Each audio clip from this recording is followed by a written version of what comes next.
Hello, everyone, and welcome back to the Bite Podcast with Raven and Rhe. I'm your host, Raven, And I'm your host, Rhe. and we are on episode 14. We just finished our Midnight Sun series, which was literally crazy.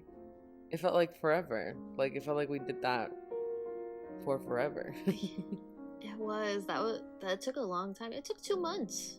Yeah, just about. We don't really have a topic to talk to you guys about today. We just kind of wanted to chit chat and just talk about anything, I guess. Yeah. But Grab a snack. yeah, Grab a snack, grab a usually, drink, and just chill. usually when Rhea and I get on like a FaceTime or a Zoom, we usually just end up talking anyways. Yeah. So yeah. Also, I come to you guys from the comfort of my living room.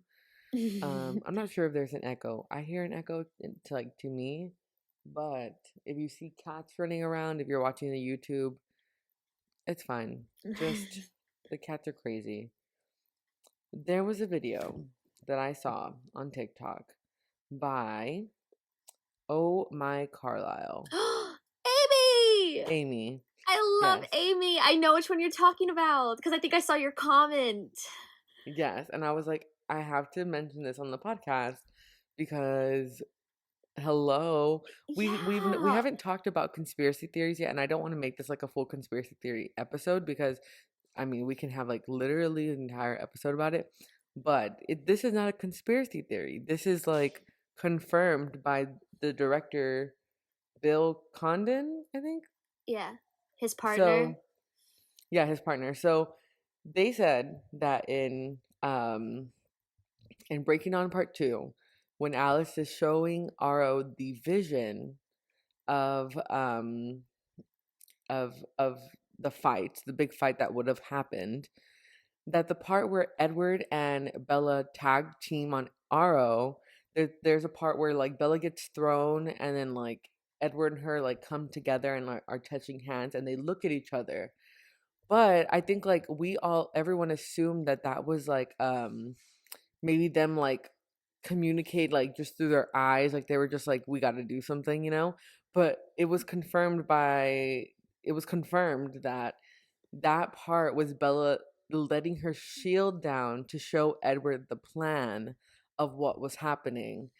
And I thought that that was like the coolest thing ever. Yeah, and oh my gosh, like because I was reading the comments and so many people in the comments were just like, "There's no way, like that didn't Hmm. happen in the books. She didn't let it out. Like you're making this up." And I'm like, "Okay, you don't know who Amy is, because Yeah. if you're in the fandom, you know who Amy is." I thought that was Amy is so like cool. an OG fan, and I think Yeah, she's part. If I'm not mistaken, she's part of the Ladies of Esme, or no? I don't think. Well, she does. She like go like collaborates with them. I know that. I don't think she's part of the like that group, but like how Kat and Mel are. Yeah. But I know that she collaborates with them and she is very involved. But yeah, Amy's been an OG. Like she was on the set of I think 3 out of the 5 movies. That's Or wild. I know she was on set for the Breaking Dawn movies, and I think she was also for either Eclipse or New Moon. I can't And do you know remember what she though. did? Like, what was?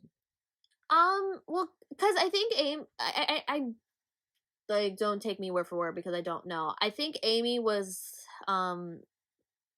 I don't know what she did, but I know that like she had became friends with Stephanie and was kind of like um she got the opportunity to like overlook and be there on set while they did stuff. I think I need to search because I can't remember if it had something to do with like her job or she like Mm-hmm. ran a fan page, kind of like how Lori from Twilight Lexicon, like because Twilight Lexicon was the first like Twilight fan website, Yeah. and that's how Lori was on the set of Twilight when they made Twilight, was because she ran that website and that fan club and became friends with Stephanie. So I think Amy was somehow also kind of involved with that stuff.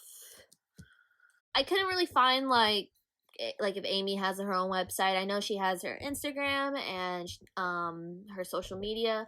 So I don't know exactly what, like, how she got involved, and I know she talked about it when um we did the Eight Ladies About Esme, like, um event that one back in September. I remember her talking Mm-hmm. about it, but I can't remember what she said. But all I know is she's living the dream.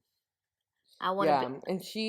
and she's like a OG Twilight fan. If you guys want to go check out the video that I'm talking about, it's her username on TikTok is at Oh My Carlisle.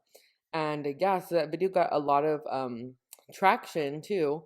And it's some people are really going a little off on her. It's wild because someone put tell me you haven't read the books without telling me you haven't read the books Ugh. on Amy's video, and I'm like, do I'm you, about, like, I'm probably gonna go on there and comment. I'll be like, you obviously don't know who she is. tell me you don't know who Amy Taylor is without telling me you don't know who Amy Yeah, because I mean, if you follow, like, if you follow, like, the Forever Twilight and Forks, if you follow what is it, if you follow Fickle Fish Films, if you follow any of the Twilight, like, Amy is gonna be on that page somewhere.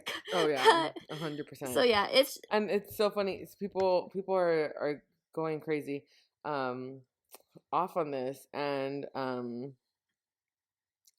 this is I think that so she did a follow up, I think, to kind of like tell people. I haven't seen it, but let's play it to see what she says. I think you'll be able to hear it. Obviously, we can't watch it. yeah. My last video regarding this moment in Breaking Dawn Part 2. First of all, it's not a fan theory. I got that insight from director Bill Condon's partner. Second, for everyone who said, well, Bella doesn't let down her shield until Edward until the meadow. Well, the meadow doesn't happen if the events of the vision actually happened. Let me explain. So, Bella and Edward charge at Arrow from different directions, and Arrow smacks them across the field. And so while they're on the ground, Bella touches Edward's hand, looks at him, and lets down her shield and shows them a plan for attacking Arrow.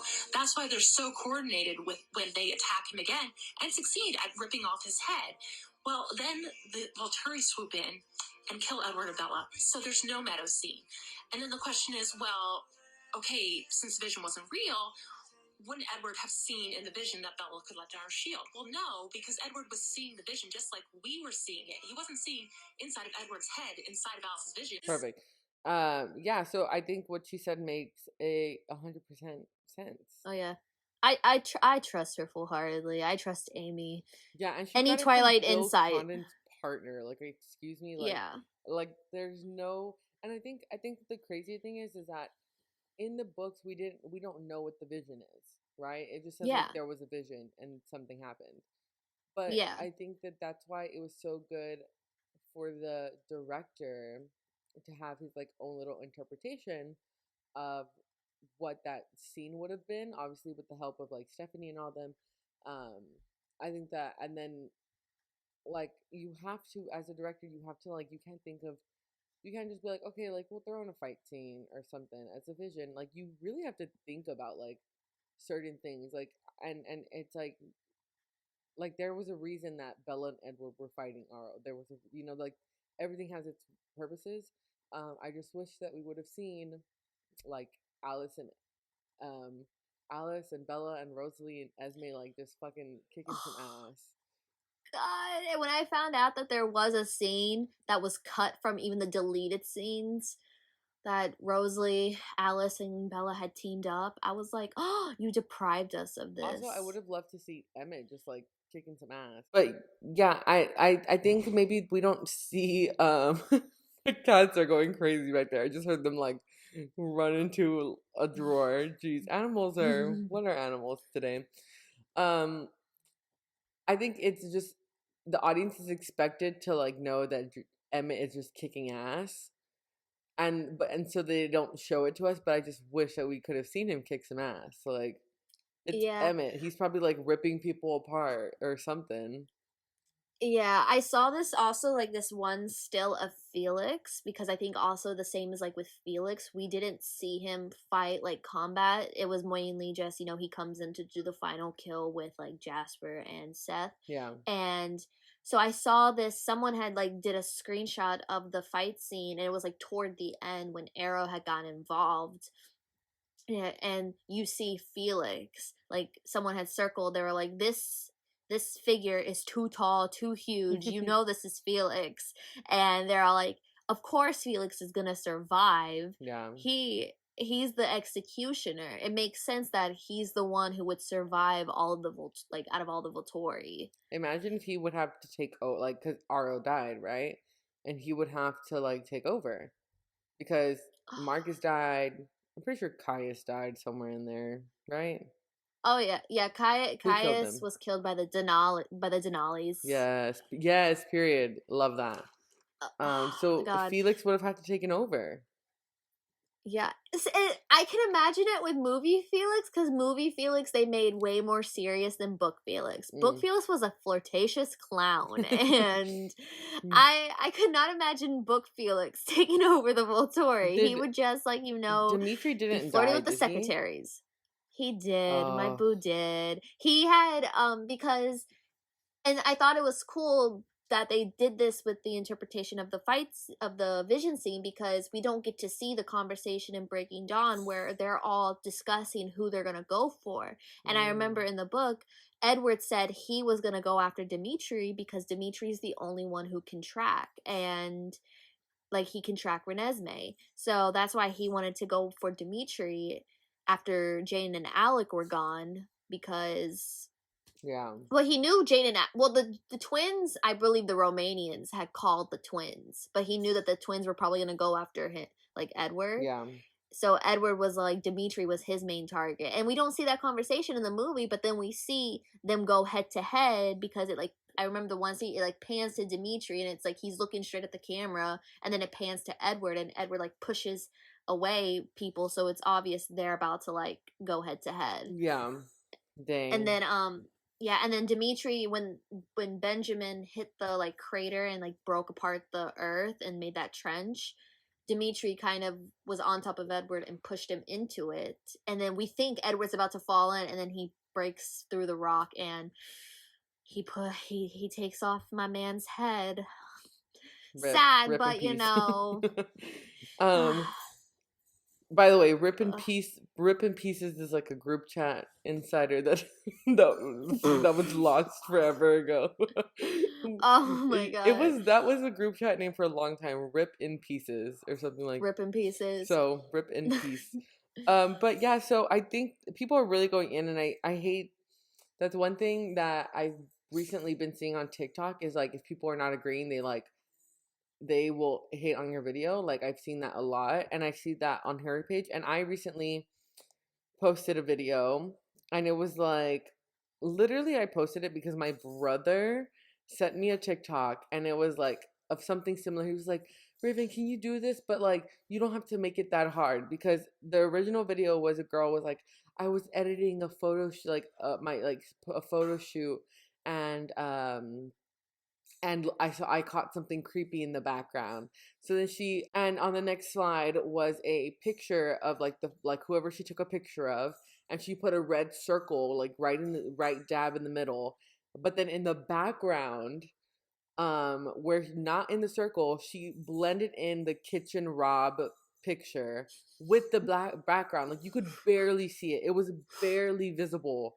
Like you had to really look at it. And I was like, oh my gosh, like I'll do this, but I'm not that talented at Photoshop, so I'm just gonna make mine like a little more obvious, right? So I put it, and I was like, I was watching Breaking Down Part 1 and saw something creepy. And on the next slide, it was like a screenshot from the wedding, I think they were doing the speeches. And I put a yellow circle somewhere on the screen, because that's like the point of the TikTok to like divert them to something else. And in the corner, I put like a very clear cutout sticker of Robert Pattinson in like Kitchen Rob. tracksuit Rob, whatever you want to call it. That's amazing. It was the funniest thing. I thought it was so. I showed it to my brother. He was dying laughing. My brother thought it was so funny. So I literally do it because my 7-year-old brother tells me to do it, and he wanted me to do it, and he thought it was so funny. And he was like, "Imagine if it goes viral, Raven. Imagine." He's just like, he's a 7-year-old. He thinks it's funny. And people went off on me in the comments. They were so angry at me. And I started like it got to the point where I started having to be like defensive.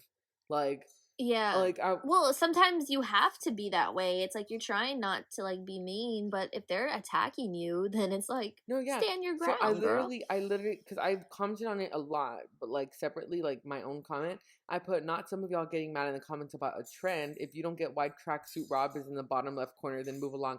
It was at the point I was telling people bottom left corner, look at the bottom left corner, and they were like, well, why are you putting the yellow circle? It's a meme. It's a joke. I don't know what to tell you. Like. And then someone had said, let's see if I can find it. There were some people who like literally like thought it was funny. Like they were like, "Oh my gosh, like it took me forever. Like you got me, like good on you or whatever, right?" And then some people are like, "I took screenshots. I even zoomed in." I was like, "I'm so stupid." Like some people actually took it like pretty good, and I tried liking all the comments of people like, "This is hilarious." And then but some lady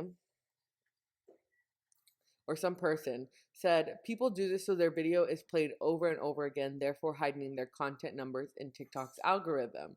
And I didn't even think about that because if it's my understanding, if you watch a video over and over and over again, like if it's just playing, TikTok thinks it's a bot and will ban you.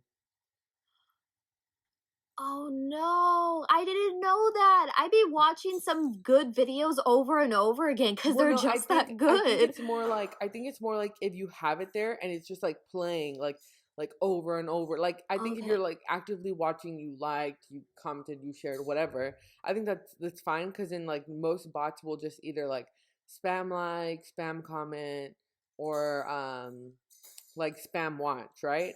And I had to reply to her and I was like, pause. I did this because my 7-year-old brother asked me to do this, so please move along. Like, there was no other reason for me, like I was like, and if I really wanted to make it that hard, I would have like done what the other girl did and like blended into the background, but I don't know how to do that, you know? No, I liked that video. I thought it was funny. I thought it was the funniest thing ever. My sisters too. My sisters was like, "What is it?" And they looked. And they were like, "Oh my god, Raven!" My sisters are not amused by my TikTok doings, but you know what would probably made it even more hilarious if not just Kitchen Rob, but you also had Inauguration Bernie. Someone was like, I was looking for Inauguration Bernie. I was like, oh, I should have done that. I didn't even think about it. But oh, love him. I could have put him right next to Charlie too. But and like some people were like really going off, and I was like, someone was like you do this because blah blah blah blah. Like you want your video to be played over and over again. I'm like, you can pause the video. Exactly, like, you can pause. The picture's not going anywhere. It's right there. You can pause it.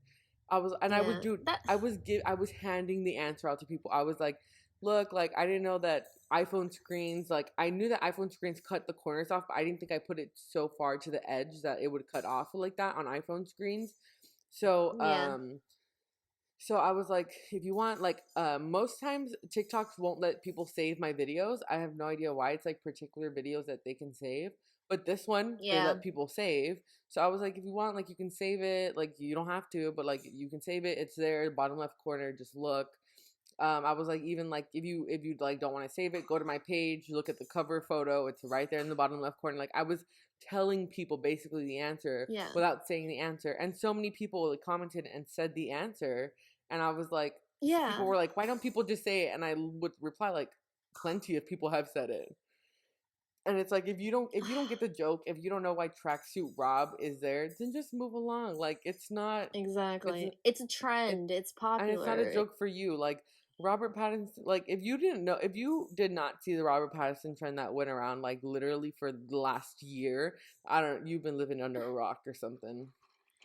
I mean, even people who weren't Robert Pattinson fans, weren't Twilight fans, they saw that, they made the memes. Yeah, and I'm like, if I really wanted to like get my like I think because that video got 400,000 views. And then I'm like, but every video after that is like, I think I have like one video at like 5,000. Everything's under Yeah. 5,000, but it's like, I don't really care about views as much, you know? Like, Yeah. I post this. I make yeah. I post it because it's fun for me. I don't post it because it's like, and I think that TikTok does a really weird thing where they'll hold your content. Like, what they'll do is they push your videos out in phases. So like phase one is to like, it'll push your videos out in phases. So first it'll show your videos to like 1% of your following, and it depends on what those 1% of the following do. Like, let's say they just watch it but they don't like it, so then that video won't probably get pushed out to the second phase. But then if they see it, they like it, or they comment, or they do something, then that's when if that one, like the majority of the 1% of your followers, or you know, whatever, it'll go to phase two where it shows like a bigger audience. And then after that, what is like when you get into like the viral territory, where it'll like push it out to like literally anyone, like people who don't even like Twilight. That's when you start getting people like, why am I on Twilight TikTok? Yeah. Oh my gosh. I remember that happened with my one video where I remember thinking I was like kind of irritated. I was like, of course this video gets like viral, and it's the video of me in the car and I'm sipping my Dunkin'. I look a mess. I look rough because I had like just gotten up 30 minutes ago. I was on my way back home from my grandma's house with my mom. No makeup. My hair is natty and just kind of greasy because haven't washed it. And it was the "these boys ain't shit" audio, and I was like, when you're doing the mitosis lab in bio and your partner doesn't say mind if I check after you say it's prophase. So then it was and then it was like the "these boys ain't shit," and then my caption was "no golden onion for us." and and then it started going off, and I got a bunch of comments, and a lot of people were all like, the fact that I got this right away, and people were all like, I haven't watched Twilight in 10 years, but I got this reference. And then some people were like, what's the reference? Or like their friends were tagging them and they were like, I don't get it. And they're like, you don't get it? Or like tagging their friends like, please get it. And that was probably one of the funny story. It's not even my story, but my friend Holly, my good friend Holly, she's like, I think 2 years older than me or something like that. Or actually no, I think she's like 4 years older than me, because I think when I was a freshman she was a senior. And we went to different schools. Like we met when we were in college, but she knew my love for Twilight because we bonded over. It was so funny because our first day of school for college, I was like new to the theater department, so I was like, oh, I don't know. And so I sat down, and my friend Holly, is like literally the most talented person I know. Like, she made a iPad or like a tablet cover, but it looked like the spider book from Twilight, from Harry Potter. Yeah. Oh my Like, it had the teeth, it had gosh. the eyes, it had everything. Like, she fucking made it. And I was like, and That is and she amazing. opened it, and so it has a place for the tablet, and then I think it has like a place for like pens, or I'm not like pens, or like a notepad or something. But I was like, oh my gosh, like I love Harry Potter. Even though I think I'm not like really deep into like the Harry Potter like fandom, but I just really like Harry Potter too. Like I can watch it all the time, like Twilight.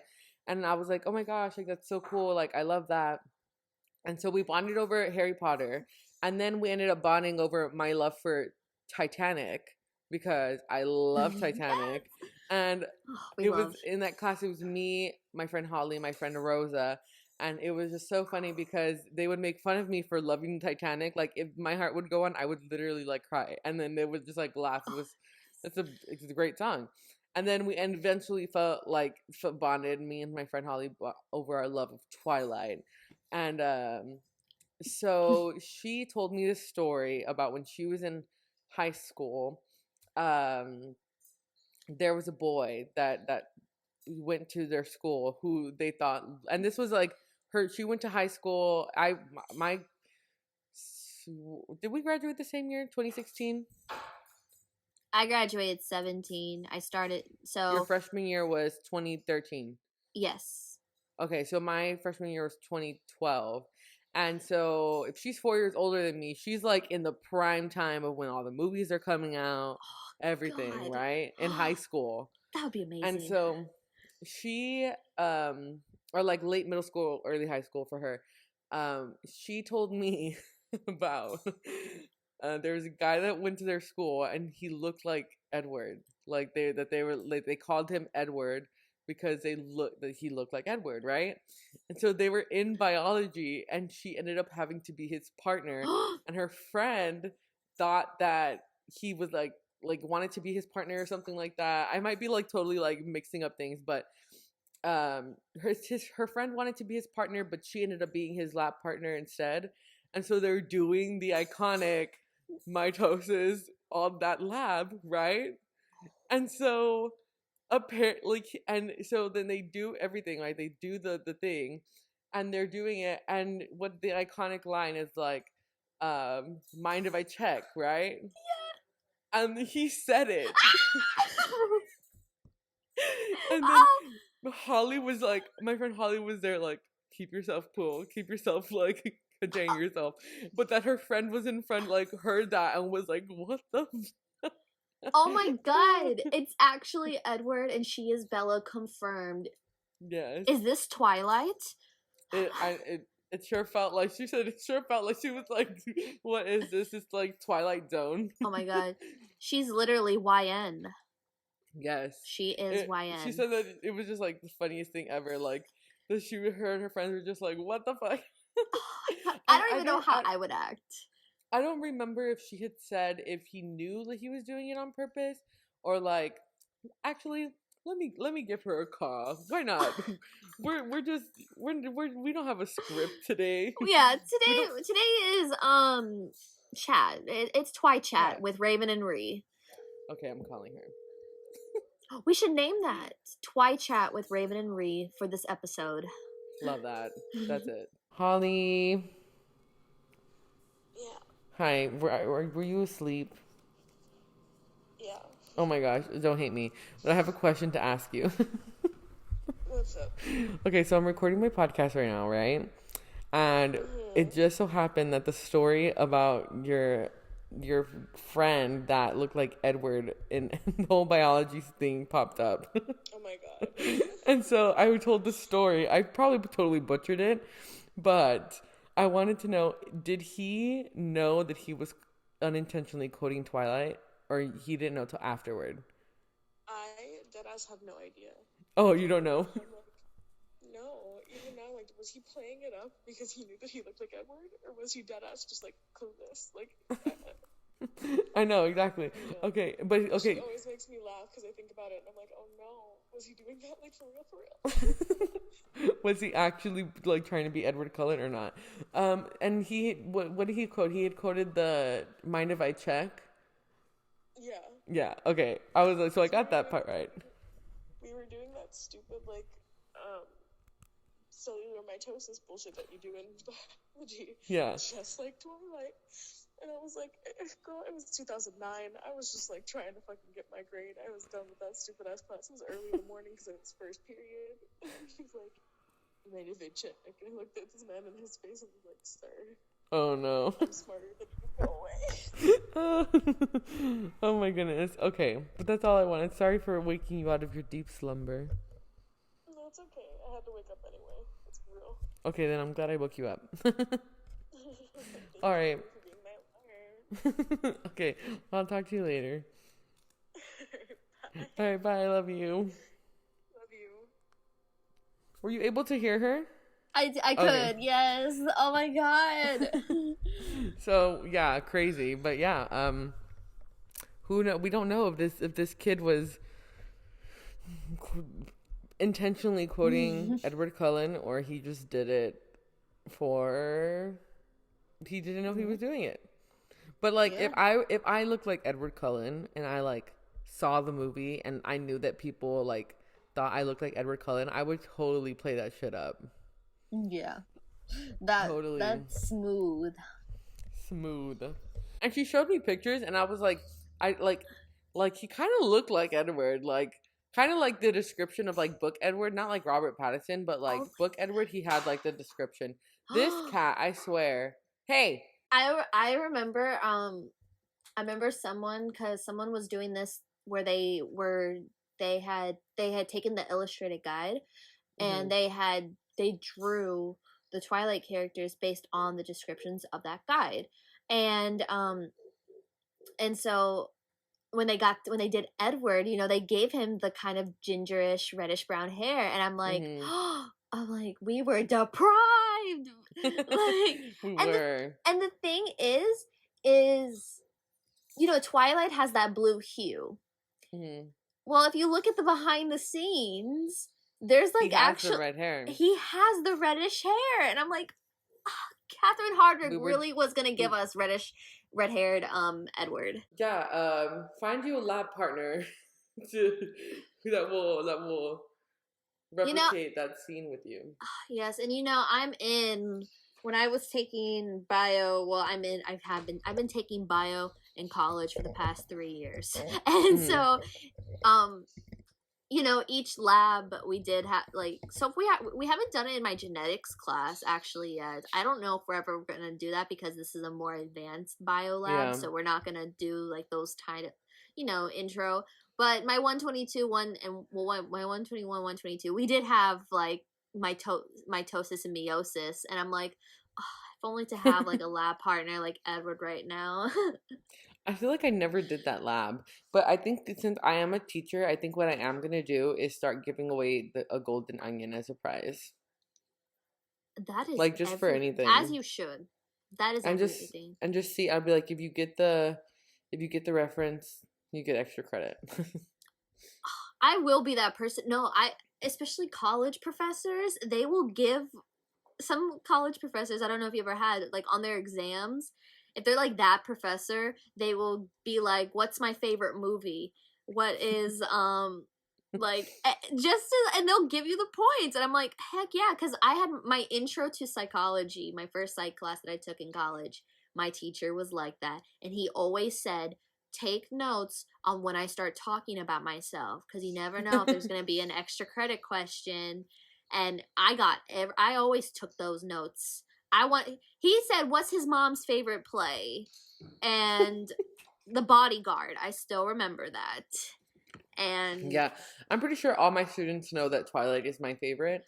I have one little boy in one of my classes that I mentioned Twilight. He was like, "Miss, Twilight is my favorite." I'm like, "You're kidding, right?" Because he's like a total jock kid. Like, he plays football and stuff like that. But he was like, "I love Twilight," and I was like, "Me too." And then like for my UIL class, we played like a Twilight Kahoot. Like, they were like, even though some of them were like, I have no idea what this is, like, I don't know any of the answers, I'm like, it's okay. oh Like, my god, as long I as you're love that. playing. I know Ashley. Shout out to Ashley. I know she is also a teacher, and she said that she has like a Spotify soundtrack Mm-hmm. for her students to play in the mornings, and she's got the soundtracks on there. Period. That's the only way to do it. Um, and I saved some other videos that I was like, well, maybe we can talk about this. Let's see. I'm gonna go on this world Oh, wide this is something I wanted Tumblr. to talk to you about because it's about Twilight and Game of Thrones, which you love Game of Thrones and Twilight. Ah! So the video was of it's like they're watching New Moon, and it's a picture. They paused on the part where, or not New Moon. I think it's Eclipse. It's Eclipse, but it's when Jacob is right next to Bella and she's petting him, and it says there that the one thing that Twilight got right was the size of the wolves, and it says that Game of Yes. Thrones did not get that right. Is what they said. Yes. So yeah, because in Game of Thrones, it's an epic fantasy, but the way George R. R. Martin, he didn't want it to be so overly fantasy. He wanted it to be kind of realistic fantasy, but still have that magic, because he felt that if there's too much magic, then it takes away like the feeling of it being kind of like real. So that's why there's not so much magic, but you have like dragons, and then there's the creatures called dire wolves, which they're described to be very, very large wolves. And the House Stark, their sigil is the dire wolf with and that's like their that's their like the when you see the dire wolf, then you know, oh, House Stark. And they're like these large dire wolves. And in the first episode, I think it was the first or second episode, they come across a killed like a dead direwolf who had just given birth to puppies, and so the Starks each adopt the 5-6 puppies. Well, not the pups. And each of the Stark children claim one as their own and raise, and the direwolves are very loyal, and but they're not as big as what they're supposed to be described of in the books. So yeah, I would have imagined the direwolves to be the size of the wolves in Twilight, but they're not. Oh, so they're like small. Like, are they're bigger than a normal size like wolf, but they're smaller than the Twilight ones. Yeah, they're definitely bigger than the average wolf, and but yeah, they're still pretty small compared to the Twilight wolves. Yeah, so I mean, I don't know much about Game of Thrones, but I saw that and I was like, hey, like I should mention this because I know Rhe loves Game of Thrones. Another one that I was like, another video is by Michaela. I think she's your friend, Michaela. Oh, Mackie, there you go. Sorry. Mackie. A video by Mackie. Yeah. I was like, because I don't know, my brain. But Mackie posted a video. I don't know if it's still up because I'm not seeing it here. I don't know if I favored it or not. But she said she was talking about the Twilight powers. And she said if you were to have a Twilight power, what would yours be? And not like if you could kind of like make up a power, like kind of like on the spot. Like, and she said that hers would be to be able to touch items and to see what the history with that item is. That she said that would be her power. So I was like, well, let's talk about powers real quick. What power would you want? I have thought of this. I think I know what you're talking about because I think I commented on that video of what I would have wanted.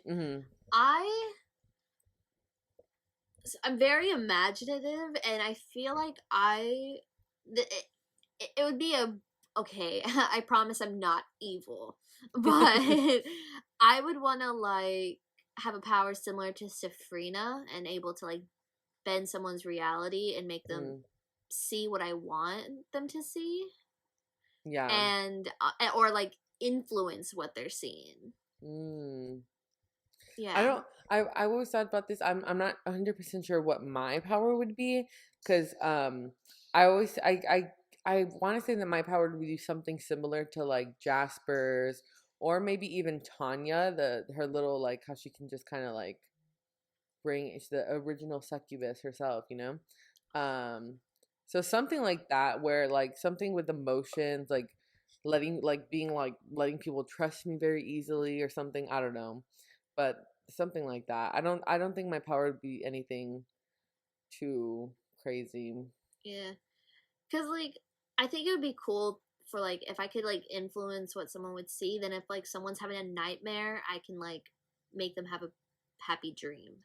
Yeah, I get you.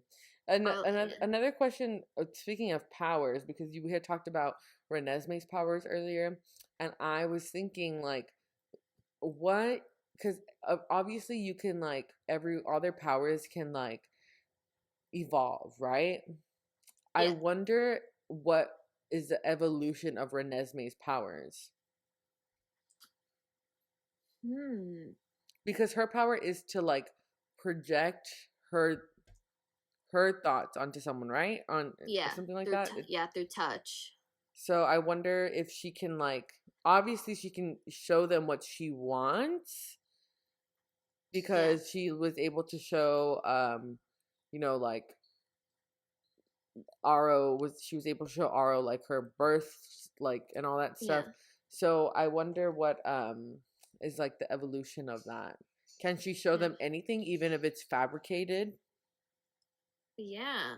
Or what if, like, because every time we've seen her, it's like she touches one person and she focuses on that. But what if she was able to grow it to where she could touch like two people, or like if someone is like, so like, or like say if Edward and Bella are holding hands and like she touches Edward, can Bella also see it? Mm-hmm. I think that Yeah. would be really interesting.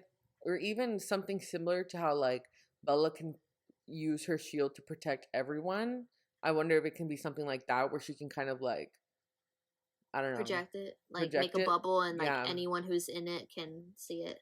But then I guess her power would be similar to um Zephrina, right? Yeah. But like they change realities. But yeah, hers would just be able to like see it. thoughts. Yeah. So It's I wonder if interesting. we're gonna be able to see the evolution of her powers in the new book. Let's That see. is like, What is it, Stephanie? like, you know, that okay, so like, although I'm a little iffy with this book, this new book, because you know Yeah. how I feel about Jacob and Renesme, the relationship, I am excited to see how she's grown and like what she's like, because I wanted to like know if she has more of Bella's qualities or more of Edward's, and like see. Yeah. I yeah, because I think the evolution of Edward's power was so that he can like tune out everyone and just focus in on particular people, even if even if they're not in his sight. Like he can, if Jessica's in the other room or in the like somewhere in the school and he's somewhere completely different, he would still be able to hear Jessica's thoughts. So I guess that was the evolution of his, because at first it was just kind of like sporadic and crazy for him, right? Yeah. So that's interesting. Yeah, and then I'm guessing then the evolution of Jasper's power was what we saw in Midnight Sun, with how he was able to camouflage multiple people. Which I'm a little angry about. That, wow. That makes me a little angry. that we didn't get to see it, but also like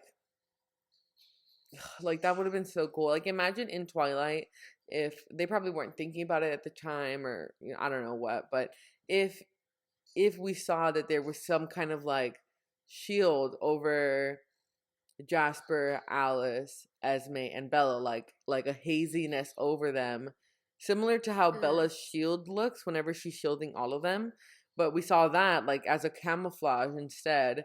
And then whenever they like instead of them walking away, it's like it drops and then he sees her. Like I think that would have been a really cool take on that. Really and then that also brings me to my next little TikTok that I saw. Someone by the name of Sarah April XX on TikTok. She made I was like searching up like Twilight hot takes, and she said that Jasper is the strongest like Cullen of them all, power wise. And I was like, at first I would have said I would have disagreed, but then after reading Midnight Sun, I was like, I kind of agree a little. Yeah, and like Jasper, I think was always the one that like was, because people have always said, I noticed on Tumblr, people always said that they were heartbroken that Jasper had died in the vision scene, but a lot of people were all like, it makes sense that he does because he is their best fighter. He knows how to. That's all he ever did with the newborn army. So it makes sense that he would be the one they wanted to get out first, because if he's out, then it makes, their chance of winning stronger. And then, yeah, like you said, with the camouflage, the fact that he was able to do that, and it wasn't just like it wasn't like he was tuning them out to just one specific, like just James, just the nomads. Even Edward was feeling the effects of it. Yeah, and I think that, I don't know, I just wish he would have held on a little longer. Tiny bit longer. and it would have been over with. But I know. then we wouldn't have had Twilight. That's another thing that I noticed. I'm sorry, I'm going through my saves right now, and I'm like, I have so many my favorite videos, and I'm like, I have to, because sometimes I favorite them because I like want to like recreate it or do something with it or get an idea from it. But there's some that I already have like out of the way. But um,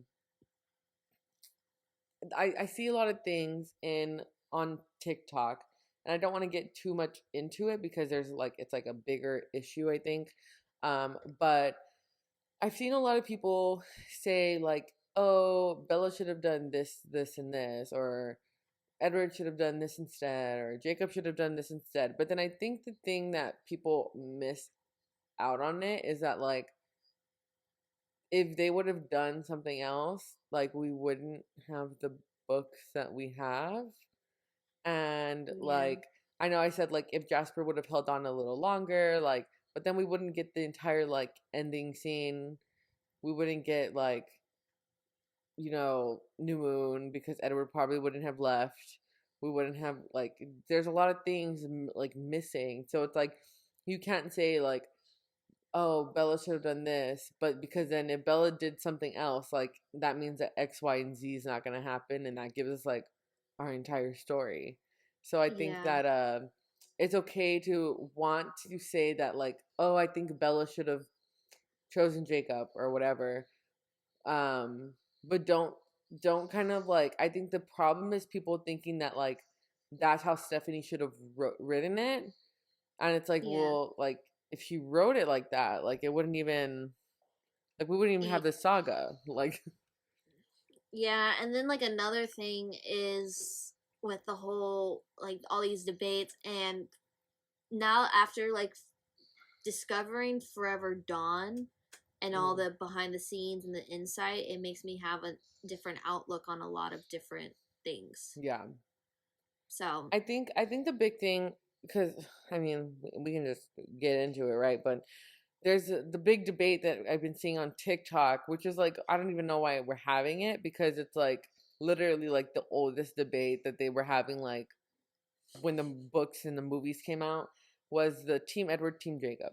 And yeah, I think the problem is that if I were to post a Team Edward video, a lot of people would be like, "Period, yes."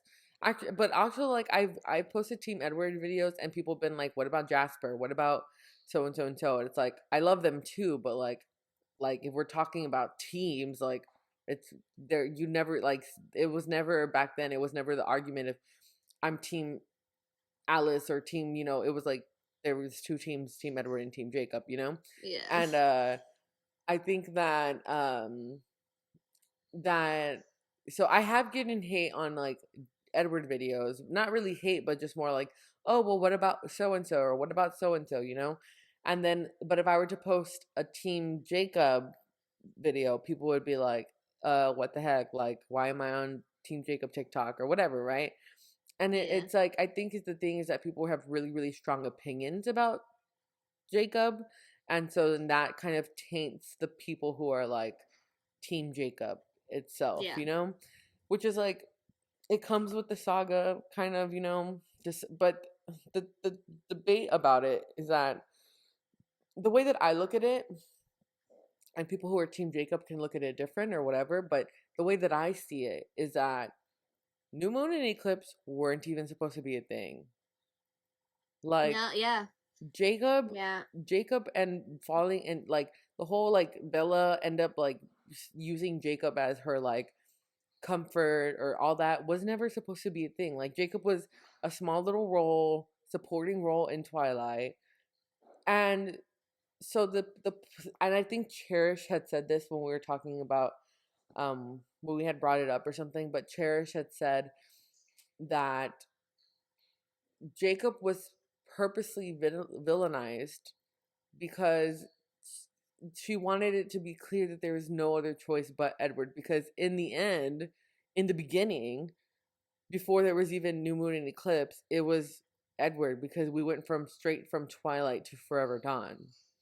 yeah, And I think that that's what a lot of people miss, but then I think also a lot of people like overlook that and will it's like, well, we didn't get that, we got new moon and eclipse, and that adds like a whole another like level to it. But Yeah. I don't know. I think that's like Yeah. the age-old debate. But then at the same time, it's like, why are we even having a debate? Like, we can like who we like. We can like who we like. Like, is Edward my favorite? Out of Edward and Jacob, Edward is my favorite. But if I had to like Yeah. choose someone from the whole saga, I'm gonna choose Emmett. But it's Yeah. like, I'm gonna. Edward's not my favorite Cullen. My favorite Cullen is Alice or Emmett, and then I'm a. And then it's like I get a lot of kind of on some places because I do like the Volturi, and people are all like, they are corrupt, they are all this, and I'm all like, yes and no.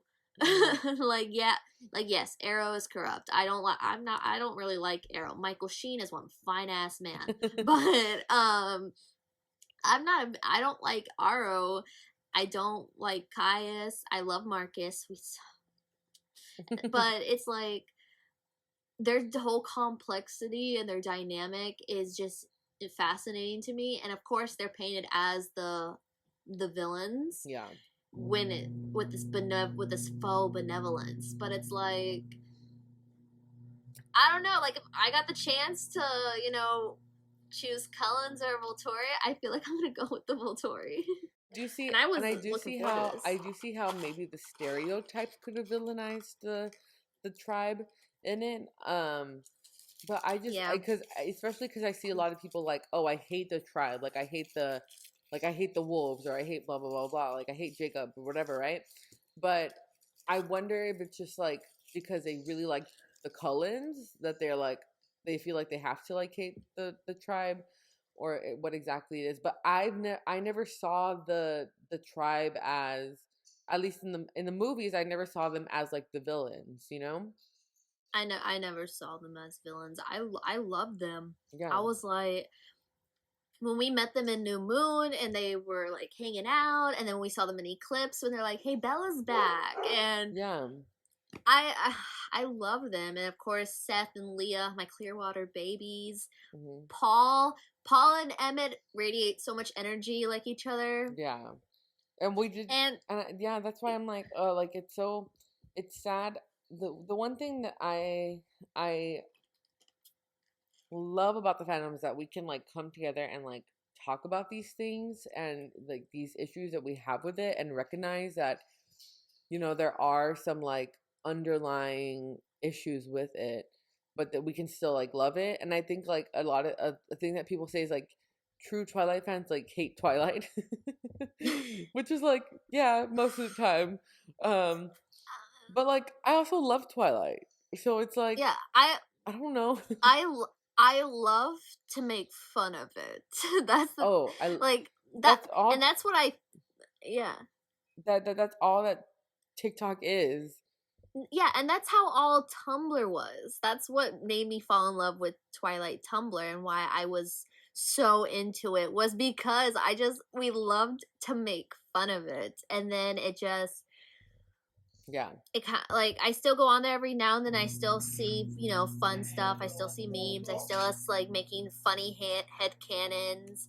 Mm-hmm. And similar to how Twilight TikTok is, and yeah, that's so. Yeah, and I think that because that's how, I mean, well, obviously I didn't start off as like a Twilight meme account. I guess I started off showing the deleted scenes, but then I turned into like the whole like making fun of Twilight.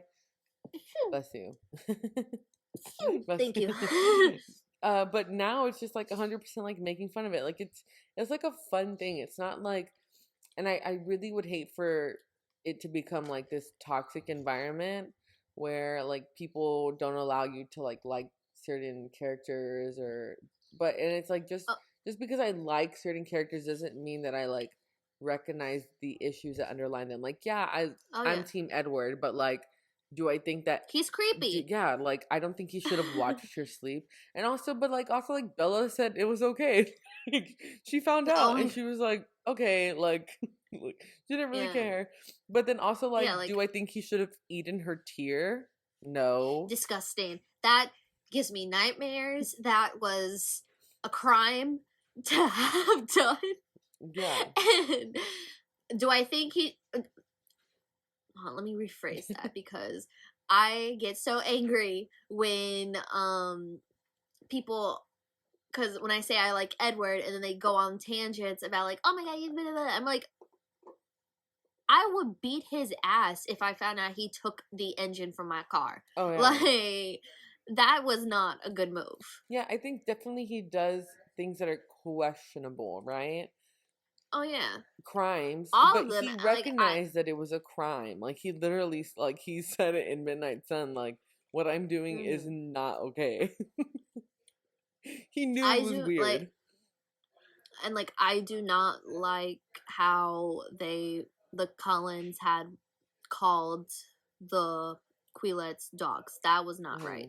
Yeah, that's definitely one thing that really like, no, yeah, and because then of I've the also historical seen, with I've that. seen the other argument. I've seen it on TikTok too, where people would be like, "Well, they're calling them dogs because they're wolves." I mean, it's like, but then you get into like a whole another like issue with that, because like, Yeah, that's like what people use that. It's like, yeah, it's like calling. I'm gonna use like the least offensive example, but it's like if we were to have like a book and there was like a tribe of white people, right? And they called them crackers, there would, people would get a little offended by that. Or like at least, white people would get offended. It's not okay to call people that. I can say because I'm half white. So but I'm half, but I'm halfway too. yeah, and I'm half Hispanic too. But it's like similar. Yeah. It's also similar to calling a big, not a slur, that it's like a slur to the people, to the tribe, calling them dogs. That's like a slur. Yeah, it has like historical background that is dehumanizing, and that's what makes me uncomfortable, because I remember I was doing the audio to this one trend where, because one of my my first video, someone had did like the famous Twilight quotes and like ranking them, and so I had to actually turn the comments off on my first one because people were coming at me that the fact that I didn't put Spider Monkey in like the top 10, or my Monkey Man. I was like, sorry, it makes me uncomfortable. And then in New Moon and Eclipse, no, in New Moon and in Breaking Dawn 1, Alice and Rosalie both call or refer to Jacob as a dog. And I put that I put that one last, and I wouldn't even mouth along to it because I don't like it. And people in my comments were like, why did you put that one last? And I'm like, I'm like, because it's not, they shouldn't be referred to as that. Yeah, they're not. That's dehumanizing. And some people also would would say that cracker is not a slur, or like it's not a dehumanizing term. But there's some people that don't like that. People do get it. People don't like it. People don't get offended. But because especially like learning about the word and the history of it, I'm like, yeah, it's not offensive to me. Yeah. That's just that's one thing that I think that the Twilight saga, maybe that's definitely something that I think that Stephanie maybe shouldn't have done. Like, but yeah, and I'm not sure exactly how like what Stephanie should have said instead of that. But yeah, I think like anything, if she was trying to insult them, then she did her like that's, she did it, like that's insulting. Yeah. But I don't know if there could have been like something else for her to say, like, Yeah. But yeah, it just could have went about it a different way. Yeah. What is I know Alice says god awful wet dog smell, right? She said that, but then when Bella was like, hey, you're not going anywhere, are you? She goes, as soon as you put the dog out. Yeah.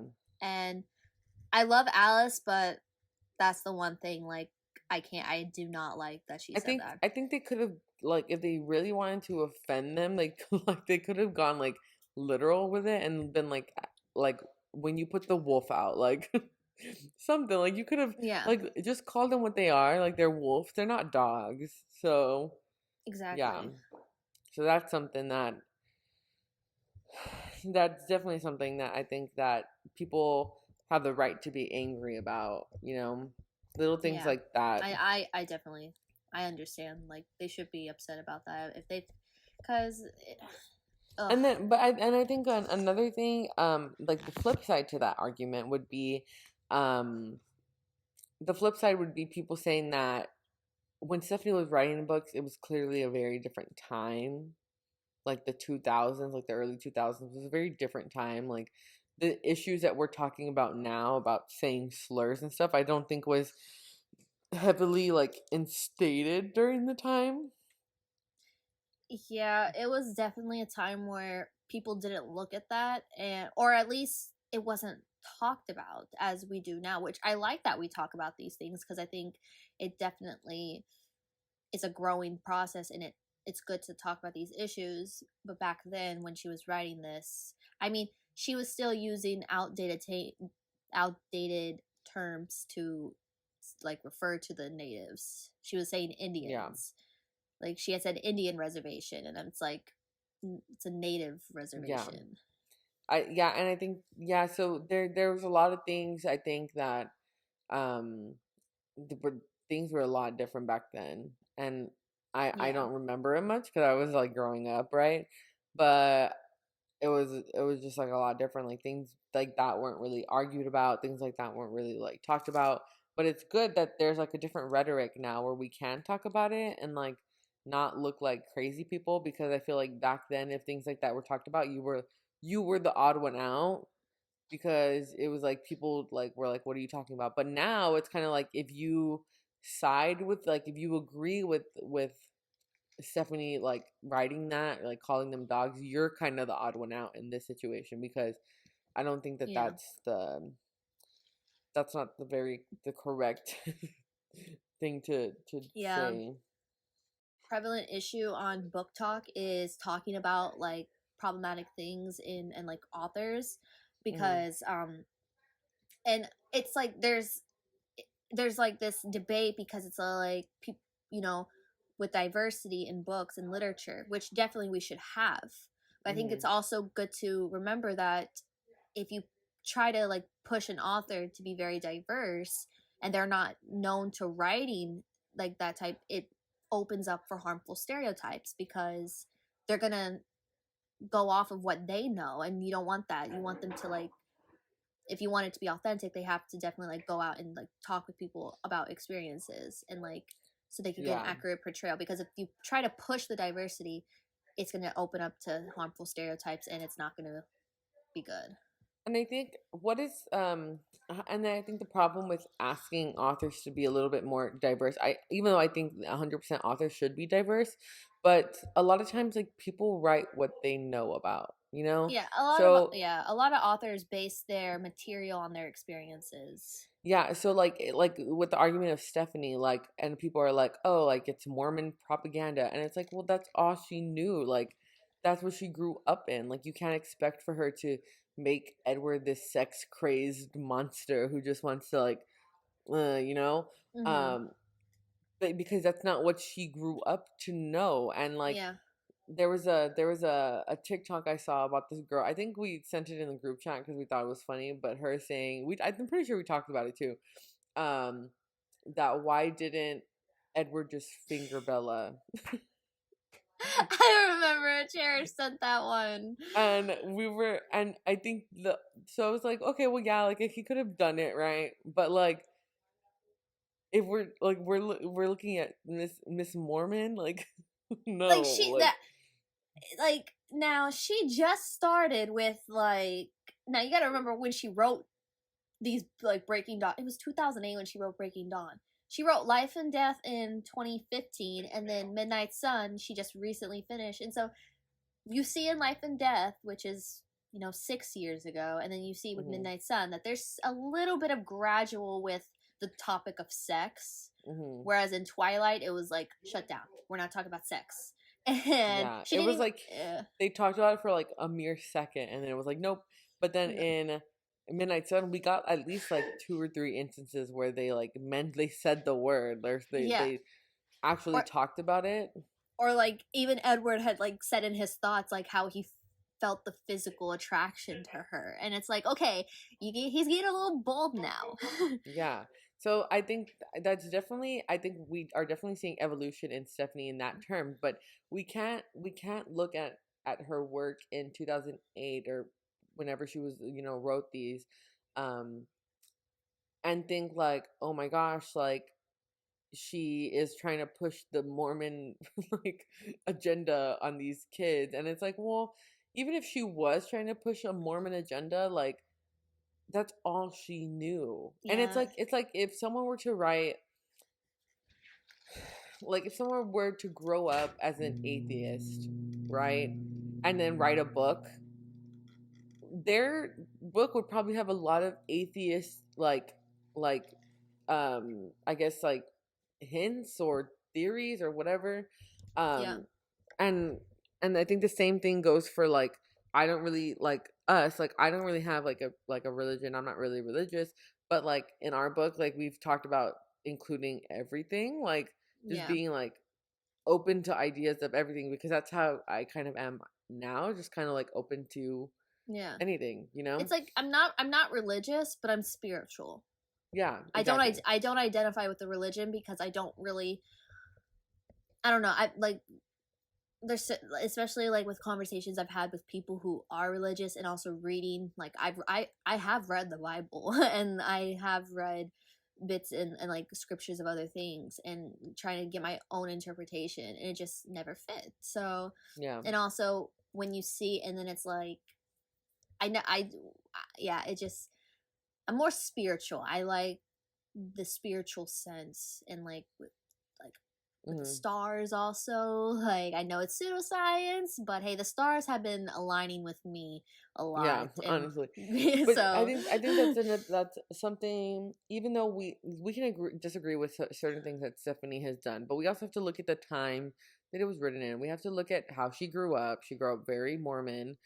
yeah, And we so people write about what they know, and so that's what that leads me to my what I was talking about asking for authors to be more diverse or more political or whatever, is how do you differentiate their them trying to be more diverse or more political or insightful or trying to bring awareness to certain issues without thinking that they have some sort of like other agenda, like that they're sexist or they're racist or they're trying to push a certain religion or something. It's because that's an argument that I've seen, um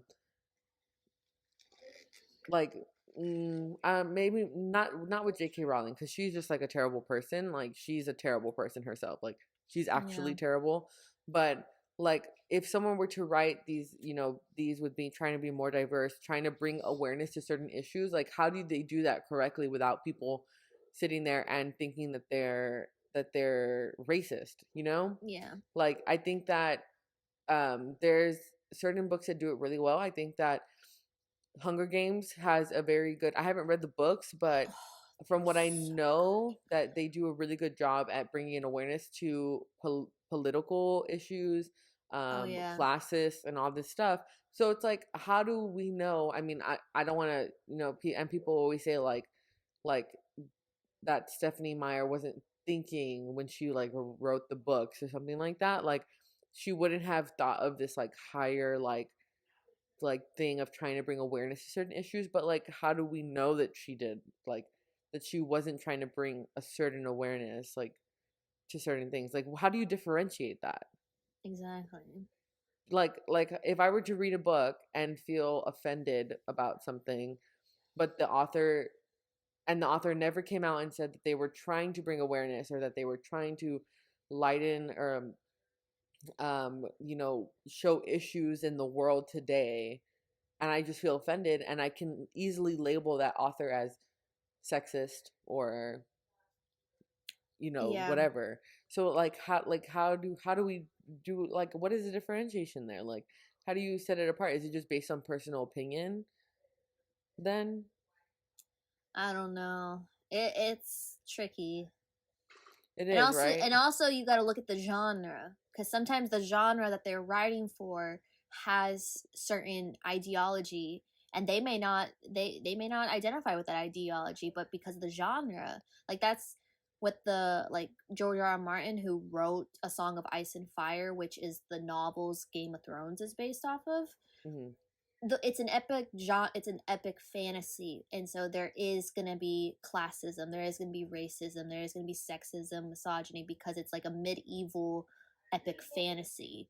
Yeah. And but he doesn't believe in, like, he doesn't identify with those views. It's just the genre he's writing for. So exactly. So then, like, how do, like, and people, I didn't, I obviously I've never read the Game of Thrones books or seen them and the things, but is there a side where people think that the author of the books is sexist or, you know, racist because he wrote these certain things, or they pass it? Is there a part of the fandom that thinks that? There is, especially because those elements are in the series.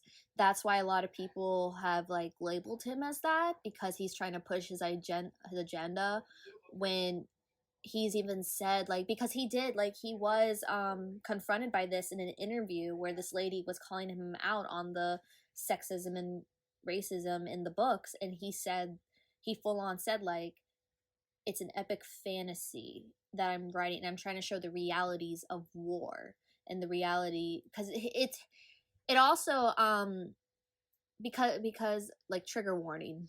Mm-hmm. But in the books there's like a lot of violence, there's a lot of assault with women, there's a lot of that, because he also wanted to bring the realities of war into that, because he was a conscientious objector. So he was a conscientious objector in the Vietnam War. I don't know if you know what that means. I don't know if you've seen Hacksaw Ridge. I don't know what that means. A conscientious objector is someone who, if they're like, when they get drafted into war, but they say that they don't want to pick up a weapon, like they don't want to be on the front line, they'd rather be like a medic, they'd rather be the behind the scenes work, because there's other jobs in the like during wartime that are not on the front line. Yeah. So he was a conscientious objector where he didn't want to like fight. He didn't want to like hold the weapon and be out there shooting people. But his time in the war is what inspired the realities of war that he saw, is what inspired his work, because he wanted to show that. And unfortunately in that there is those things. And so, and then also it's like a medieval fantasy, and women were at the bottom of the totem pole, but he has but a lot of his characters show this amazing growth where they do start at like the bottom and but they come up strong, and they are like the front runners, like Daenerys, and even Cersei, even though I do not like Cersei, but she is a powerful source in the thing, and Sansa. So yeah, so there is those elements, but it's also because of the genre he's writing. So I guess as an author, like, if you like, well, and I think this is maybe even something that we can maybe like learn and take from, because we will be, or you know, we're gonna write a book, right?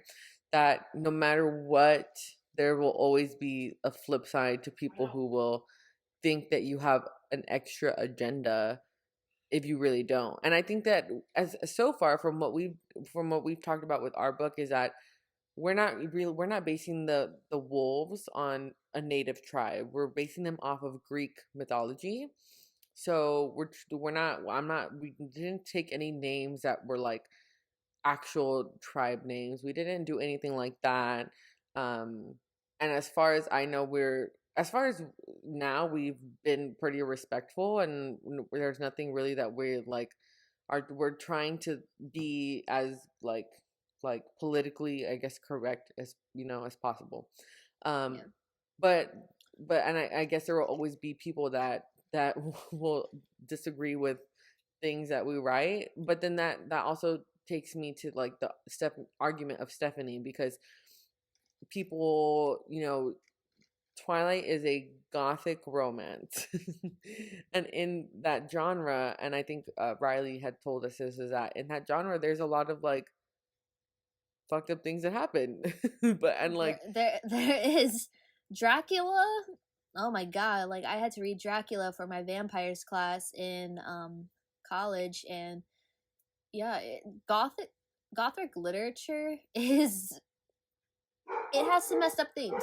yeah, and I think that like that's something, not that I'm trying to excuse anything that Stephanie might have done or said that I think are wrong, but it goes with the same argument. Like, how do you differentiate? Like, what if she wanted to write these stereotypes about the wolves, to show, like that there are stereotypes, but then there's the other flip side. Well, okay, she wrote these stereotypes, so now people think about these stereotypes associated to this particular tribe, you know. So I think Mhm. that it's a big jumble fuck of a mess. Yeah, it It is. really is, because it's like, how do you differentiate, like like how do you differentiate between someone trying to be like woke and bring awareness to someone like actually being racist, like Hmm. I can't think of a book off the top of my head, but Dracula is pretty fucked up. Even the play is like bad, but like, are you Yeah. gonna call Bram Stoker like racist or sexist? Or He may have been, he may have been, we but don't know. Also, like, Shakespeare has some pretty like questionable things in his plays. Like, there's yeah, some things. I mean, the Phantom of the Opera. Now, Kenzie, don't be mad at me, because I do like the Phantom of the Opera, but the Phantom was obsessed. Like he was Hmm. obsessed, and he kind of did some messed up things, um, in the play. Yeah. Edgar Allan Poe, his stuff. Oh my god. Okay, well, we can even. I mean, we're going a little over. Well, whatever. We've had long episodes before, but it's a thing. We talk about Bridgerton because Mm, Bridgerton is based off of books, right? yeah. They recently made a season. They're gonna have a season 2. We can, and then, so if you haven't seen Bridgerton, maybe a little spoiler, possibly. So if you haven't seen Bridgerton and want to skip ahead, then skip ahead till when we're not talking about Bridgerton anymore. But I love it. I love the season. The season was amazing. I haven't read the books, but I haven't either. I think the author of the books highly approves of the Netflix series. And she thinks that it actually represented her book. But then there's also themes in that, at least in the thing, that are questionable, like Yeah. that one guy that Daphne punched in the face. He was a fucking creep. Like, Yeah. he was literally a creep. And I think that thing with theirs is, this is like a historical drama, right? Yeah, it's a period It's drama. so it tests to the times, because things like that were like actually happening. But then there's other things that like the part where Daphne finds out that how babies are made, and Oh she god. goes to go have sex with the Duke, and She she like kind of I don't want to say it, but I know what you're talking about, and I agree, because I was like, after that episode finished, I was like, wait a moment, that don't feel right. that did not sit That right with me. that did not sit right with me. That really, that I was like, Daphne, that was She not good. she basically, if you haven't seen it, what happens is that Daphne and the Duke, Simon, have to get married because they kissed in the maze, and the brother saw, Yeah. yeah, and so they was like, you were fucking getting married. And then they didn't, well, first they said no, they were gonna be a fucking like gunfight or whatever, right?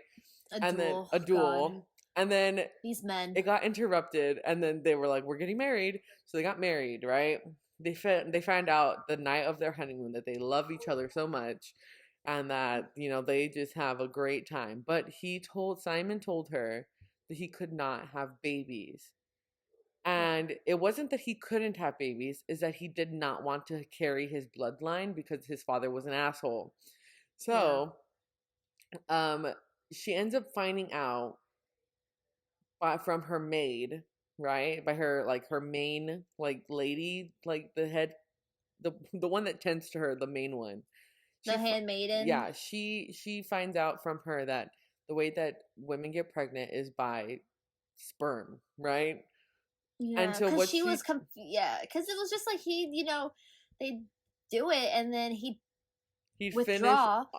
Withdraw. And when and I guess what happened was when she saw what he did, because usually he'd do it away from her so she couldn't see, and when she did see, that's when she was like, oh, what's happening? Yeah. So she went and asked her maid how women get pregnant. The maid told her because her mom did a very terrible job at explaining that to her. And so the worst talk ever. Worst talk. So what she did is she went, I'm pretty sure I don't know if he was asleep, but I think they were getting ready for bed. Something. She came in a robe. She seduces him and ends up getting on top. And in the act, he ended up finishing inside of her. And she kind of he said no. Yeah, that was the thing. When he realized he was close, he tried to get her off and was like no, and she did it, and she held him down. And so if you catch our drift, that was not okay. That was not okay. But then we cannot. That was not consensual. It was not consensual. But then the question is, do we sit there and say that the author of the book is a sexist or is condoning the sexual assault of men? Yeah. Right? How? What is the differentiation? It's a tough line, and that's why I have a hard time agreeing when people say that Stephenie Meyer is a terrible person. Because it's how do you know that she's a terrible person? Did she write some questionable things? Yes. But can we label her a racist, a sexist, pushing a Mormon agenda? I don't think we can definitely label her that unless she comes out and says terrible things like J.K. Rowling did. Yeah. J.K. Rowling, if there was all this speculation about J.K. Rowling and she never came out and said anything, she would be less canceled than what she is right now. Yeah. But there were speculations and she said some pretty disgusting things. So she's canceled because I think that's unless Stephenie comes out and says that she hates the Quileute tribe or is sexist or is trying to push the Mormon agenda, then we can't label her as those things until she comes out and says some terrible something comes to light about her actually being these things. I've never once seen people who have met Stephenie and has said terrible things about her. Yeah. The only thing that I know of is when with Catherine Hardwicke on the first film with casting with because Catherine Hardwicke wanted to include diversity with the casting, and she wanted to make even the Cullens racially diverse, and that's why we see diversity with Bella's friend group. We have Angela, who's a Hispanic, we have Tyler, who is Black, and we have Eric, who's Asian. So that's how she kind of was able to get that. She wanted to show that. But Stephenie Meyer, she didn't want the Cullens or the vampires to not be how she had described them in the book. So when they were trying to push for that, Stephenie Meyer had apparently said okay, she didn't want the Cullens. She didn't want the Cullens. Well, she didn't want the vampires, any of the vampires, to be not white, because how she described them in the book was, they're strikingly pale, corpse-like, And then when Catherine managed to get, I think, Eddie, who played Laurent, Stephanie was like, okay, as long as he plays the villain. So that's the only thing I've heard, and yeah, it's kind of that is pretty, terrible. That rubs me the wrong way. It definitely does, and it's like from that you could probably be like, well, maybe she's a little biased, Yeah. She's definitely stereotypical. Yeah. But it's definitely a tough line to kind of like where do you draw the line? And I could see, at least for our book, I really want a lot of diversity in that sense. Even in my in the file that we have with all the pictures and the names and stuff, there's definitely like a lot of diversity there. I think, but then I see Stephanie's side where she's like, well, I wrote them like this, so I have that vision in my head. But then I also see the other side was like, well, like none of them, like not even Victoria, like none of them could be black. Like it had to be Laurent, and he had to be the villain. You know? So it was like I see that. I see the flip side. But at the same time, like Laurent was like the only, person of color villain that we had. And then some people, I mean, do people think that the tribe, like the Quileute tribe in the movies, do they think that they're villains? Some people think they are in Breaking Dawn 1 because they're going after Renesme. They do believe that they were villainized because Bella was like, you kill people in New Moon, and Jacob's like, no, we don't kill people. The only thing we kill are vampires. Yeah. But I think that was just a case of Bella being a dumb bitch. Yes. Like, that was just Bella being stupid because, like, she thought that they had killed the hikers, right? And because there was already accounts of people seeing wolves or like these giant animals. So I think she could put two and two together about vampires, but when it comes to werewolves, she can't put two and two together. She's like, can't connect the dots there, or she connects the wrong dots. But yeah, so I don't know. I never saw the tribe as villains. That's so weird. Yeah, I never saw them as villains. I always saw them as people like trying to protect their land. Yeah, they're trying to protect their land, their people, keep it safe. Yeah. I wonder what Stephanie's process was to choosing the area, like that specific area, like Forks specifically. Like what was the? I think there was something I read why she chose it, but I can't remember. I can't remember if it was mainly because of the fact that she was going to make them sparkle in the sunlight, and she was like, oh, they need a place that is like away from the sun. She was like, it definitely has to be in Washington, but like it has to be Washington. Where in Washington? No idea. So she's like, throw a dart at a map or something. Or like she Googled something that said, what places in the U.S. gets like a day of sunlight each month? Yeah. She was like, Forks, Washington, the wettest place in the continental U.S. I wonder if that's a thing. Like, is that like what Forks is called? Like before? I'm gonna. Well, I'm sure if I were to search it up now. Yeah, I'm gonna. What's the wettest place? Oh my god! It actually said. Wait, I my spell check thing was like, what's the wettest place in the continental U.S.? Oh my gosh, wait. It's Hawaii. Yeah. Hilo, Hawaii. Wow, I did not know that. But I wonder if she saw this list, because there's 10 wettest cities in America. And I wonder if she saw this list, she's like, can't be Hawaii. She's like, there's too much. She's like, Hawaii, there's sun in Hawaii. I'm seeing like Florida, New Orleans, Alabama.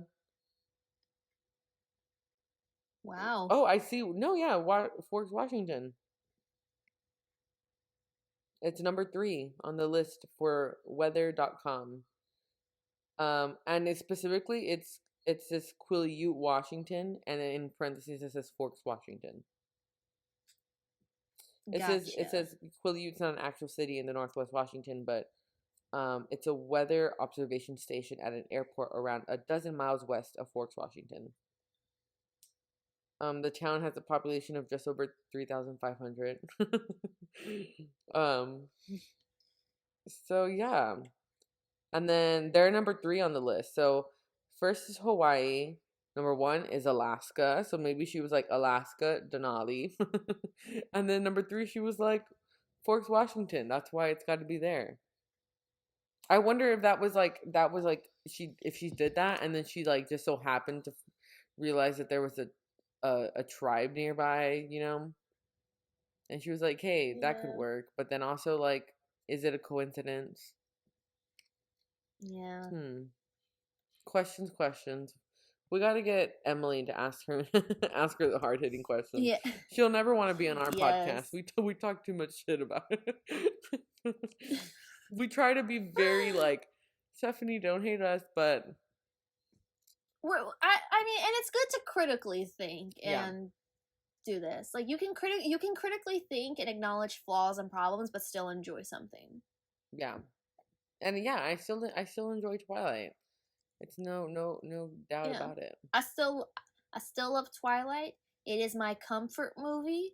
When the rain starts going, you know it's gonna be plugged in or the soundtrack's gonna be played. Yeah. Stephanie, I don't dislike her. I don't know her personally, but I will acknowledge that she's done some questionable things, and she said in like the themes in the books, and that's it. Yeah. But there's again, like we've divulged in. There's flip side to everything. We don't know. We don't know, and it's really hard to draw a line. Like, where do you draw the line? Yeah. Such a questionable thing. Let's see.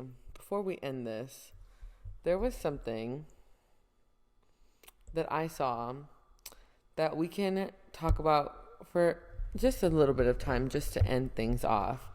But let's talk about shifting. Because it's been such a big thing.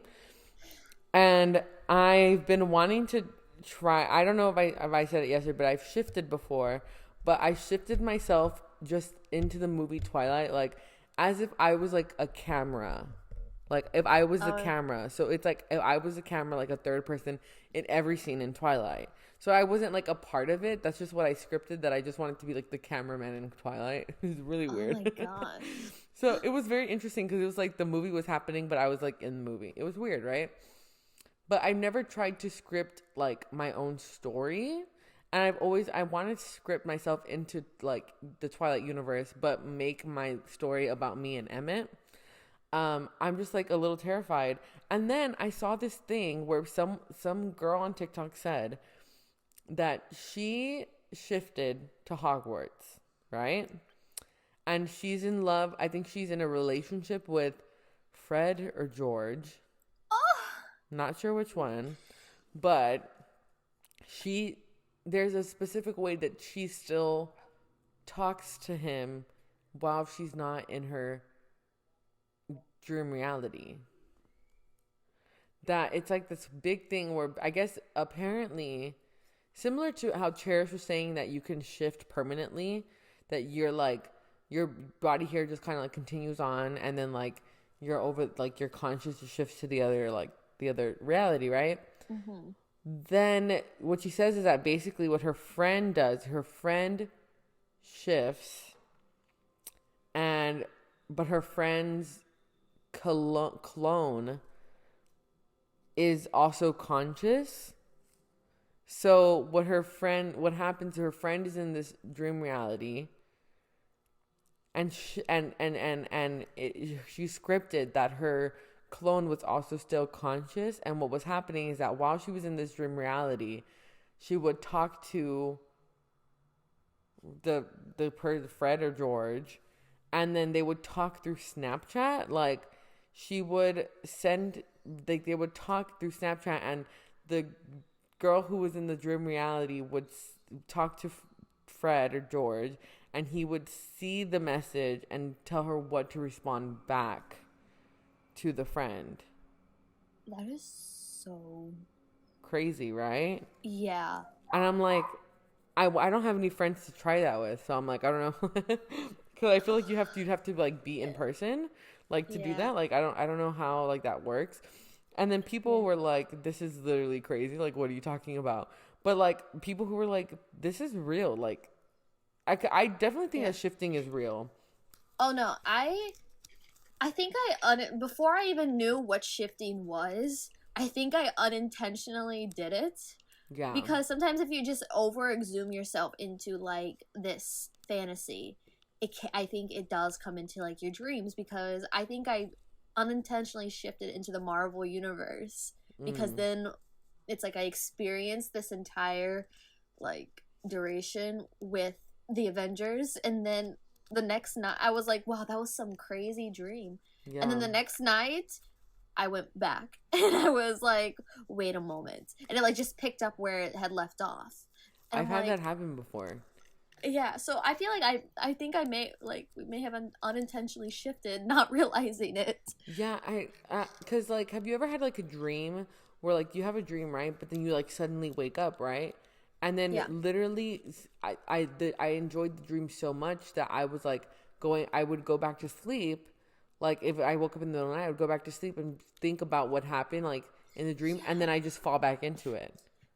Yeah, that's happened to me several times, and it was always like I would wake up, and afterward I'm like, yo, that was like an out of body experience. But and then, it's so weird, because sometimes it feels like so real that sometimes my mind sometimes thinks that maybe that's me just going into a conscious of me in an alternate universe. Yeah.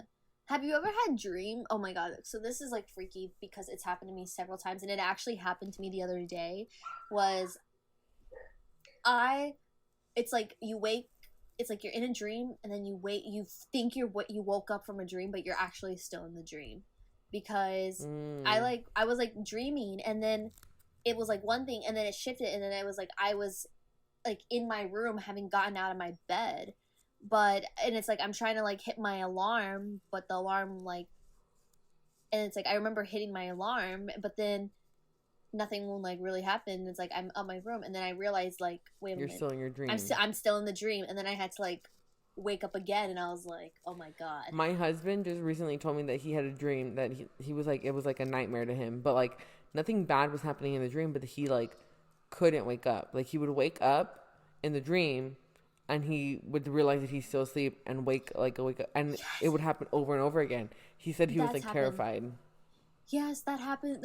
That's happened to me, and it really is scary, because it's like you think you're in a permanent dream state, and like it's a circle. Because it happened to me one time where like 5 times I like woke up in the dream, but I realized, no, I'm still dreaming, and then it's That's like wake wild. up, I'm in my bed, I wake up in my bed, but then I was like, wait a minute, this doesn't make sense, still dreaming. Well, you know what, it's really weird, because I don't think I've had those things where at least where once I would wake up and be like, wait, I'm actually in my dream, like wake up.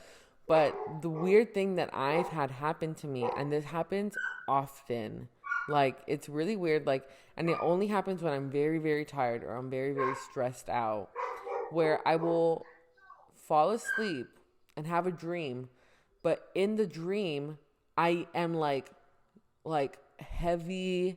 I can't walk. Like anywhere I try to go, I'm like crawling, like because I can't walk. My eyes won't even like open. Like my eyelids feel so heavy. They feel like it's just the weirdest thing ever. Like it's like I'm tired in my dream, but it's like weird. I'm so sorry. It's fine. I don't know what it is he's barking at. I don't know if it's the TV or if it's a golfer, but sorry if you hear my parents yelling, because okay, it was probably the TV. But yeah, I've had a dream like that, and it's weird. It's such a weird feeling too. Yeah. And and it's weird because I try to wake up and I feel like I can't wake up when I dream like that, and it's the weirdest thing ever. Yeah. I've had weird dreams where like it's going good, but then it's like my dream conscious. Oh my god, this dog. He does like I don't. He's still barking, and it's over. Like the commercial's probably over with, and he's still barking. Oh, there he goes again. I'm so sorry. But okay, yeah, I was gonna like, cut some. I'm gonna cut the episode a little bit anyway, so okay. It's okay. But my dream state, it's like my dream conscious realizes it feels like a nightmare is about to happen, or it's like starting to be a nightmare, and then it's like, oh my god, wake up, like Yeah. this isn't happening, and then I like, it's like that weird like, I've actually have gasped before when I like woke from a dream like that. I'm like in the movies, because it's like That's wow, wild. this like Dreaming is such a weird thing, right? Like dreaming is weird. And then especially when you get into deep sleep, like REM, which you need to have like REM in order for your brain to fully recharge. Mm-hmm. But it's like, though, like REM especially can get hella like intense. Yeah. I don't, how do you know the difference? Like, how do you know, like, I know, like, the state, like, right, like, in between, like, being awake and being asleep. But how do you know the difference between all of them? Let's see. Because we had to, like, do, sleep analysis and, like, dream analysis in my psychology classes. So you had so there's, like, REM and non-REM, sleep cycles. So REM stands for rapid eye movement. During REM sleep, your eyes move around rapidly in a range of directions, but don't send any visual information to your brain. That doesn't happen during non-REM sleep. First comes non-REM sleep, followed by a shorter period of REM sleep, and then the cycle starts over again. Dreams typically happen during REM sleep. There are 3 phases of non-REM. Each stage can last from 5 to 15 minutes. So stage 1, your eyes are closed, but it's easy to wake you up. This phase might last 5 to 10 minutes. Stage 2, you are in light sleep. Your heart rate slows and your body temperature drops. Your body is getting ready for deep sleep. This can last 10 to 25. And then stage 3 is deep sleep. It's harder to rouse you during this stage, and if someone woke you up, you would feel disoriented for a few minutes. During the deep stages of non-REM sleep, the body repairs and regrows tissue, builds bones and muscles, and strengthens your immune system. As you get older, you sleep more lightly and get less deep sleep. Aging is also linked to shorter time spans of sleep, although studies show that you still need as much sleep as you were when you were younger. And then REM sleep happens 90 minutes after you fall asleep. So it takes like an hour and a half for you to achieve REM sleep. Wow. The first period usually lasts 10 minutes. Each of your later REM stages get longer, and the final one may last up to an hour. Your heart rate and breathing quickens. You can have intense dreams during REM sleep since your brain is more active. REM is important because it stimulates the areas of the brain that help with learning and is associated with increased proteins. Wow. That's increased crazy. Production of proteins. Yeah. And babies can spend up to 50% of their sleep in REM sleep compared to 20% for adults. So babies experience REM like more than adults. And that's crazy because it's I don't know if you've ever seen like a baby sleep, but sometimes like they're like dreaming and they smile, and that's so isn't it just so crazy that like even an infant who has probably like no memories or anything can dream, and like same with dogs. I mean, my dog and my older dog that passed away, Mia, she would always like, I would see her eye twitch and her body go like that, and with him, and then like they'll do like the soft little whines. Like, oh my god, and it's like you're dreaming. And I just like it's just so crazy because it's like we don't know what like infants or dogs dream about, but like do they dream like us? That's Yeah. so crazy. Do they have nightmares? Yeah. Well, I know babies definitely have nightmares. Well, because even like toddlers and be like between infant and toddler, like they definitely have nightmares, like 100%. Have you ever had like a really weird Yeah. like? Have you ever had like sleep paralysis? Yes, and it is the most terrifying thing. That's why I usually wake up on my back. Sometimes like I wake up on my back, but there's been a couple times, especially when I was like, not to sound sad and that, but when I was depressed, Mm-hmm. I had sleep paralysis a lot. Well, see, I've had sleep paralysis once and never again, and it was the weirdest thing I ever ever experienced because I woke up. We were living at, oh my god, I got the chills. We were living at my sister's father's house when him and my mom like got married, and then I it's weird. I'm like shivering talking about it. That's so weird. So I was sleeping, right, and I had this bed that had like four posts, like really long posts, because it was like a canopy bed where you were supposed to put like canopy on, but we didn't have the canopy on it. And right to my left was a double door like sliding closet, and Oh. one of the sides was open, right? And so I woke up and I look at the closet, and you know the little boy from The Grudge? No, no, no, no, no, no, no, I hate that movie. Me I too. hate I that hate movie it. so much. Rhe. Oh, as soon as you said the little boy, and then I was like, oh, no, no, no. And then you said it, I pictured him, and I literally just got Rhe. chills. He was standing in my closet. No. I couldn't move. I couldn't move. He was standing there and he was wearing one of my elementary shirts. It was... No, Raven, no. I'm so Ew, dude, I was fucking, I couldn't move. I couldn't even like talk. I like tried closing my eyes. I was like, think happy thoughts. Dude, it was fucking terrifying. I yelled and yelled and yelled, and then my stepdad came in. He was like, what? He turned the lights on, and then I was like, there's a little boy standing in my closet. And he was like, no, there's not. And then I'm pretty sure I like went and slept with him and my mom, because I was literally fucking terrified. And that happened when I was like, I don't think my sister was born yet, so I was like 7 or 8, like 7, 8 or 9, something like that. Oh my god, That's terrifying.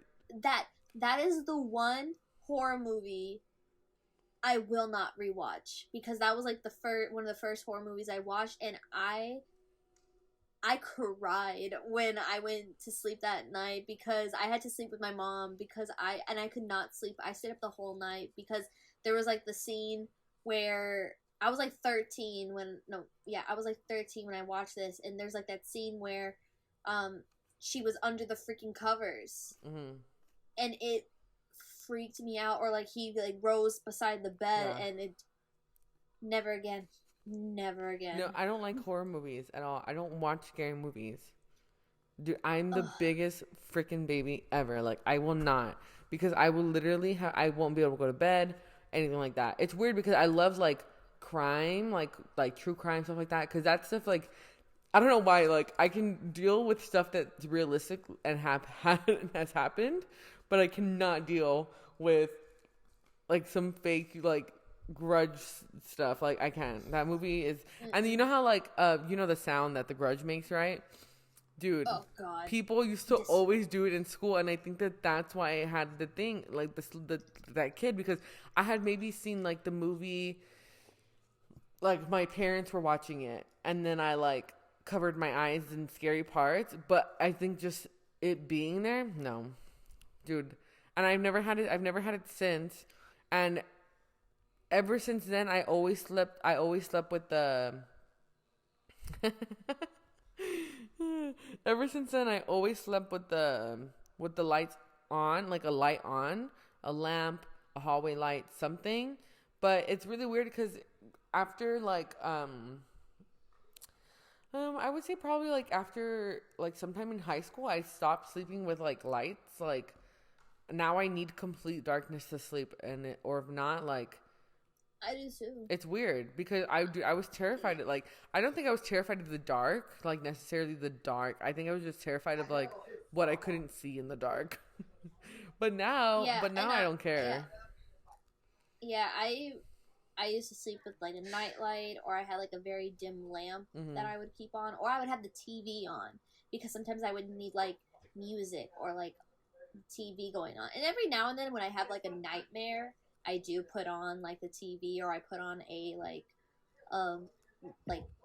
what's a compilation of like like music or something just to like get off. But now like I used to be very terrified, and now it's like sleep in silence. I have to, and a lot of my when I used to tell people that now, they're like, "Are you a psycho?" And I'm all like, "No, I get restless if there's light or sound." Oh, 100%.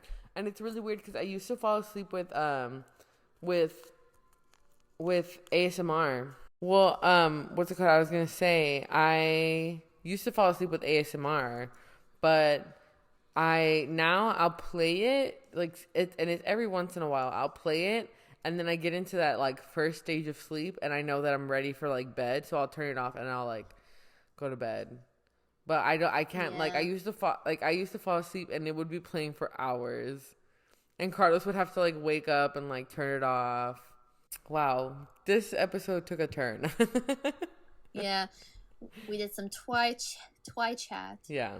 We talked a little bit about books and stuff and that, and like just literature, and now we ended on dreams. On dreams, wow. Well, so this episode is out on the 22nd, and our next episode we're back on our regularly schedule. So our next episode for The Bite will be on March 8th.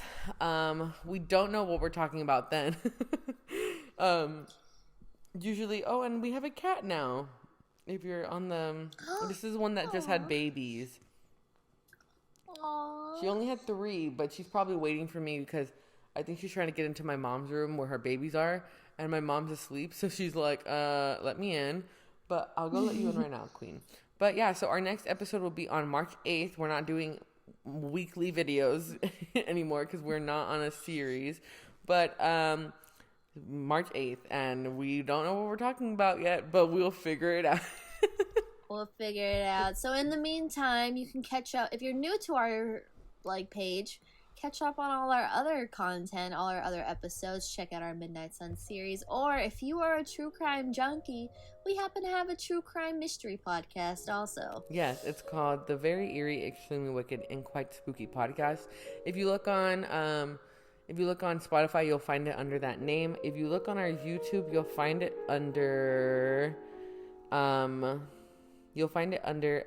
Extremely Wicked Podcast, because YouTube did not allow us to have a really long name.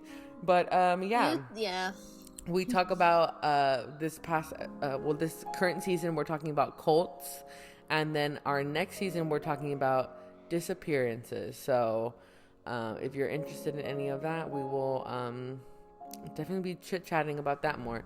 But with that being said, it's time to go. Dear friends. This is a great episode. Thank you guys for sticking around. This was a long one, and we hope you enjoyed it as much as we did. Yes. Bye, guys.